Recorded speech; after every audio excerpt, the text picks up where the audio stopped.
Rachel had always loved visiting her grandmother's house in the woods. It was old and creaky, but the warmth of her grandmother's smile always made it feel like home. However, this time was different.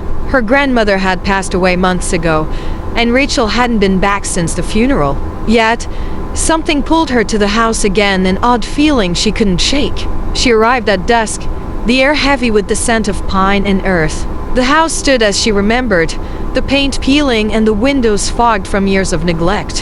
Hesitant, but driven by a strange compulsion, she stepped inside.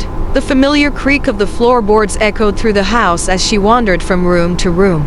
The house felt too still, as if something was waiting. In the living room, Rachel noticed a dusty old mirror hanging on the wall, one that had always been covered by a cloth when she was a child. She hadn't seen it in years. Slowly, she approached it, her breath coming in short bursts. The reflection in the mirror was hers at first. But then, as she leaned closer, she saw something else. A face pale, gaunt, with hollow eyes appeared behind her in the glass. Her heart skipped a beat. "Grandma?" she whispered, her voice trembling.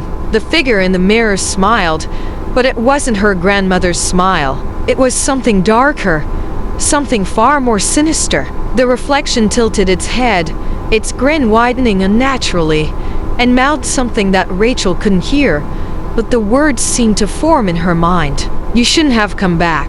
A cold chill swept through her, and in an instant, the reflection's hand reached out of the mirror, grasping her arm with an icy grip.